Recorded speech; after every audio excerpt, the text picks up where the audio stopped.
I never thought my ordinary Tuesday morning would turn into the beginning of the biggest workplace scandal I've ever been a part of.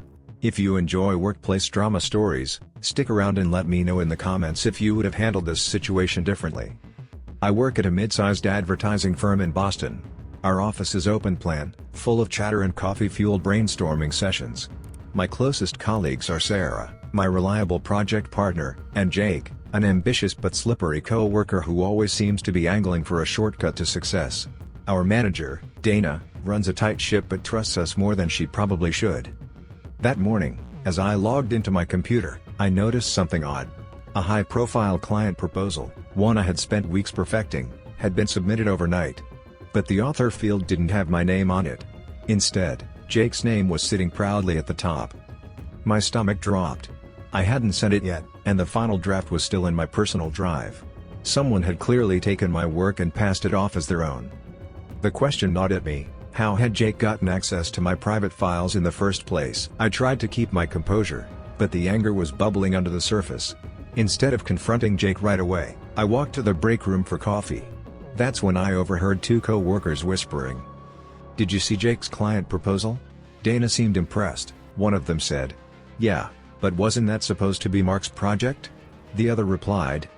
Hearing my name like that confirmed it. People in the office already suspected something was off. If rumors were spreading this quickly, Dana might already believe Jake was the one pulling the late nights and putting in the work. When I returned to my desk, I glanced over at Jake. He was leaning back in his chair, sipping a soda like nothing had happened. He caught me looking and gave a smug little nod, as if daring me to say something. That nod told me everything. He knew I had figured it out, and he wasn't even worried. Either he thought I didn't have the guts to challenge him, or he had taken precautions to cover his tracks. But what he didn't realize was that I was already planning to gather proof before making a move. And the first piece of evidence I found didn't come from my computer, it came from a conversation I overheard later that day. That afternoon, Dana gathered the team for a quick status update. She was upbeat, praising Jake for his initiative in submitting the proposal early. My jaw tightened, but I forced a smile. Sarah shot me a quick glance. She knew the work was mine, but she stayed silent in front of the group. Then Dana dropped the real bomb. "Since Jake finished ahead of schedule, I'd like him to take point on the client presentation this Friday." It felt like the floor had dropped out from under me. Not only had my work been stolen, but now Jake was being positioned as the face of the project. If the client praised the pitch, it would cement his reputation while erasing mine.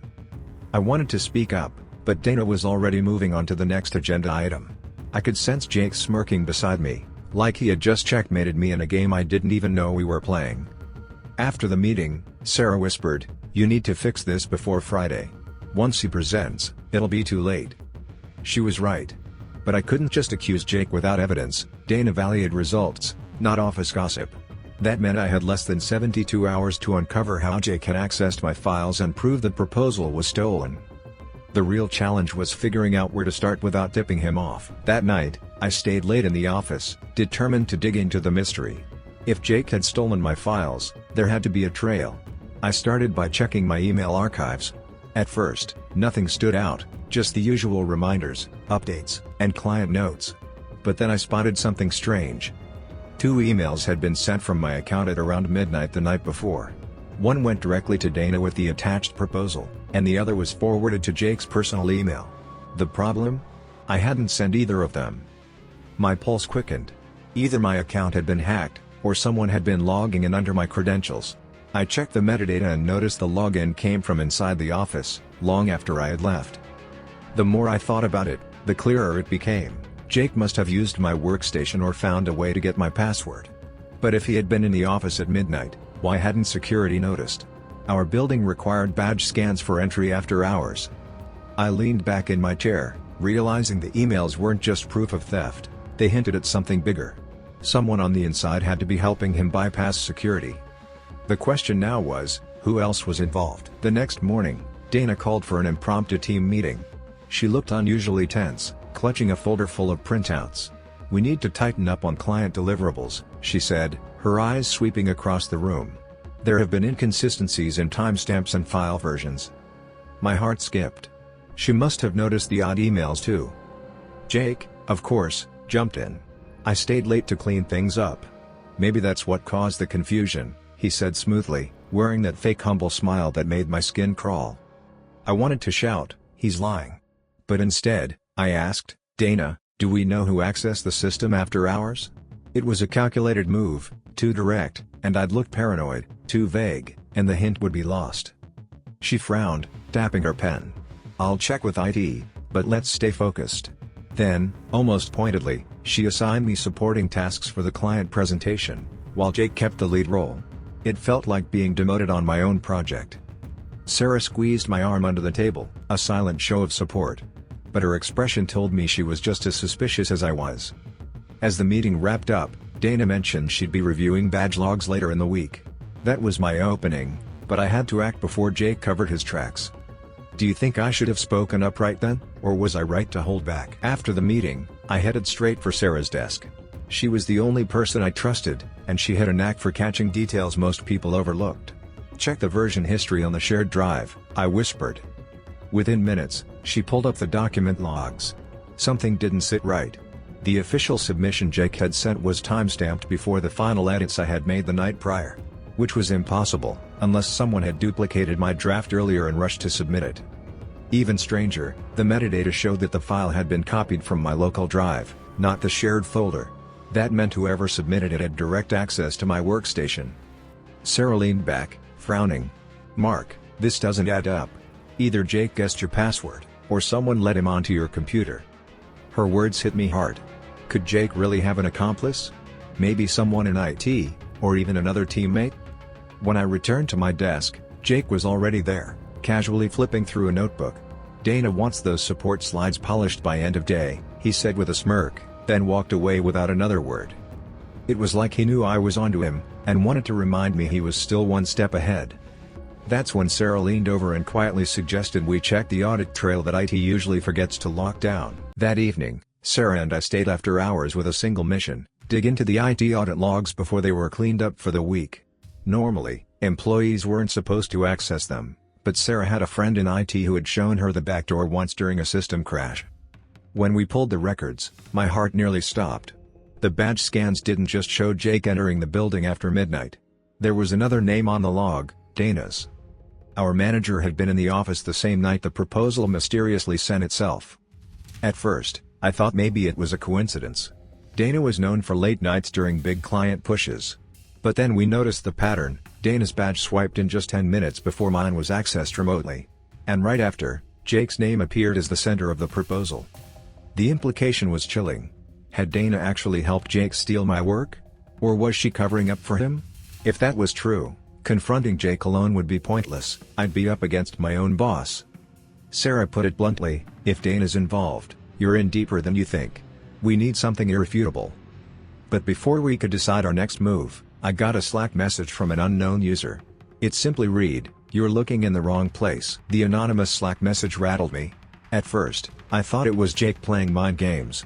But when I clicked on the profile, it had no photo, no name, just a string of random numbers. Curiosity got the better of me. I typed back, "Who is this?" No reply. Instead, a new file appeared in the channel, an exported chat log. My stomach tightened as I scrolled. It was a conversation between Jake and Dana. The messages were clear. Dana had been coaching Jake, telling him exactly when to pull the trigger on sending the proposal, and even suggesting lines he could use during the client presentation. She wasn't just covering for him, she was actively helping him.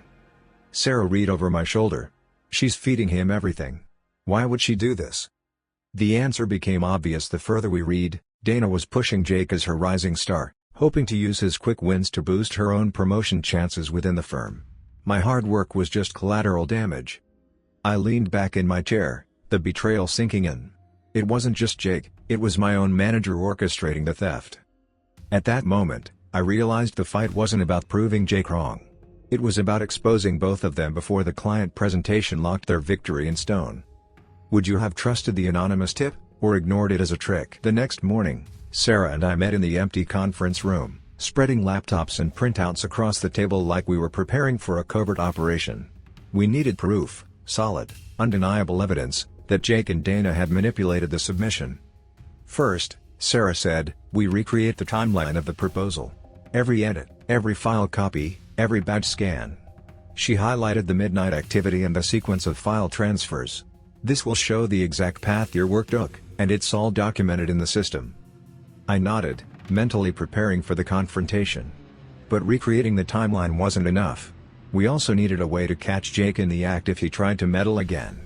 Sarah suggested setting up a decoy file with a hidden watermark and a subtle tracking macro. If Jake accessed it, we'd have indisputable proof. The plan felt risky. One misstep, and Jake, or worse, Dana, would notice and cover their tracks. But I couldn't let fear stop me. Every hour I hesitated, they solidified their advantage with the client. By the afternoon, we had everything in place. Timeline charts, audit logs, and a decoy file stored securely on a separate drive. The trap was set, and now it was a waiting game. I took a deep breath, knowing the confrontation was inevitable. The question was, when would I spring it, and how far would they go to protect themselves? By Thursday morning, the tension in the office was palpable. Jake walked past my desk with his usual smug grin, unaware that I had set the trap. I decided it was time for a direct confrontation. I caught him in the hallway near the break room. "Jake, we need to talk about the proposal submission," I said calmly, keeping my voice even. He raised an eyebrow, pretending innocence. "Sure, what about it?" he asked. I held up my laptop, showing the audit logs and timestamps. "You didn't submit this on your own. Someone accessed my files overnight, and all evidence points to you." Jake's grin faltered slightly, replaced by a defensive edge.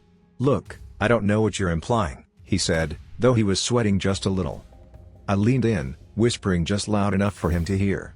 "And Dana's name appears in the audit logs. You didn't act alone." His eyes widened, a flicker of panic crossing his face. That was the opening. I handed him the decoy file I had prepared, pretending it was an innocent follow-up document. "Access this, and everything will make sense," I said casually, letting him think he was still in control. As Jake reached for the file, I could see the trap was about to spring, and the office was about to learn the full story. Within an hour, the results of the decoy file were undeniable. Jake had opened it from his workstation, triggering the hidden tracking macro. Every access was logged, and the metadata showed exactly when he interacted with the file. Sarah and I compiled everything, timeline charts, audit logs, and Slack conversations, then walked straight to HR. Dana, of course, was already there. Her expression shifted from confident authority to guarded suspicion as HR reviewed the evidence. "So you're telling me Jake submitted Mark's work and you have logs proving Dana facilitated it?" the HR manager asked, clearly struggling to stay neutral. Jake tried to protest, but the evidence was airtight. Even the decoy file alone implicated him in real time. HR asked for both of our statements, and I explained the audit logs, the Slack messages, and the badge scans. Dana's lips tightened. It was clear she hadn't expected anyone to catch her. Her attempt to boost Jake's career through manipulation had backfired spectacularly. By the end of the afternoon, HR had suspended Jake pending further investigation and placed Dana on a formal warning with her own internal review scheduled. The office buzzed with whispers, and for the first time in days, I felt a sense of relief.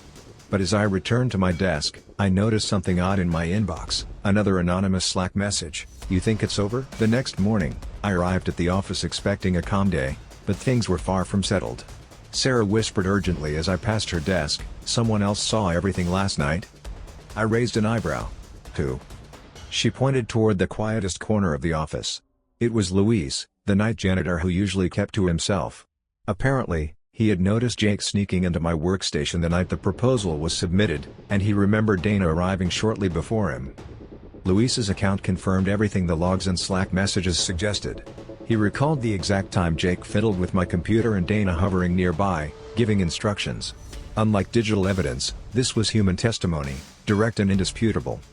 HR immediately requested to speak with him, and he was cooperative, describing the sequence of events in detail.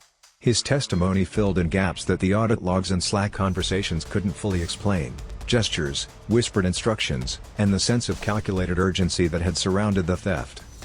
For the first time, I felt the scale of the office conspiracy truly unravel. It wasn't just a case of work theft, it was a carefully orchestrated plan involving both a co-worker and a manager. But just when I thought we had all the pieces, another file appeared on my computer, a hidden draft I hadn't recognized before.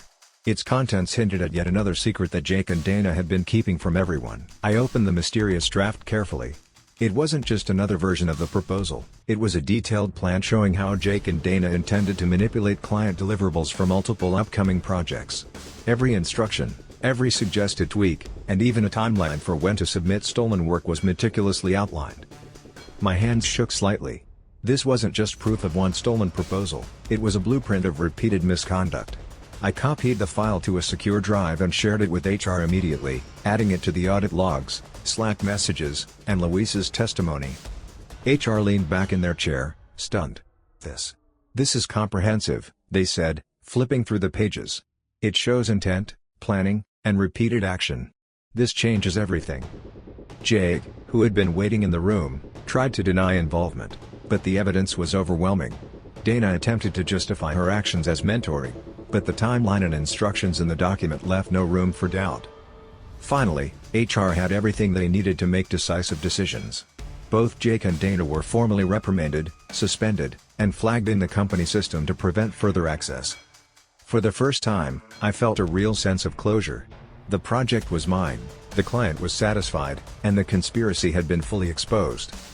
But as I sat back at my desk, I couldn't shake the feeling that office politics never truly die, they just wait for the next opportunity. Word spread fast. By the next morning, the office atmosphere had completely shifted. Colleagues who once whispered behind my back were now congratulating me, sharing their own frustrations about Jake and Dana's manipulations. Even some who had been neutral suddenly voiced support, clearly relieved that the truth was out. Jake tried to enter the office with his usual bravado, but most people avoided eye contact or gave pointed glares. Dana's attempts to explain herself were met with polite nods but visible distrust. The social consequences were as powerful as HR's official actions. Sarah leaned over and whispered, "It's almost like karma caught up with them." I smiled, feeling vindicated but also mindful of how fragile office dynamics could be. One wrong move could make or break someone's career. Even during team meetings, I noticed subtle shifts. Colleagues volunteered for tasks without hesitation, and I was asked to lead key client initiatives again. My reputation, once under threat, had been restored, and stronger than before. But as I glanced at the hallway, I noticed Jake and Dana speaking quietly together. Their conversation was dense, urgent, but clearly, the office had already judged them. It was clear that the fallout would last long after HR closed the case, and that the office hierarchy had subtly but irrevocably changed. By the end of the week, everything had settled. HR finalized their actions, Jake was demoted and put on probation, Dana faced a formal reprimand and was removed from supervisory duties for the project cycle. The office learned a valuable lesson about integrity and accountability. Actions have consequences, no matter the rank. I took over the client presentation personally. It went flawlessly. The client praised the work, unaware of the behind-the-scenes drama, and my reputation in the company was restored. Colleagues stopped whispering and started relying on me again. Even those who had doubted me came forward, apologizing or acknowledging my professionalism. Looking back, the ordeal taught me several things. Vigilance is key, trust should be earned, and evidence is more powerful than accusations. Karma has a strange way of working, especially in an environment where transparency eventually surfaces. As for Jake and Dana, they learned the hard way that ambition without ethics leads to downfall. And for me, the experience strengthened my resolve and sharpened my understanding of office politics. Have you ever faced betrayal at work, and how did you handle it? Share your story, I'd love to hear it.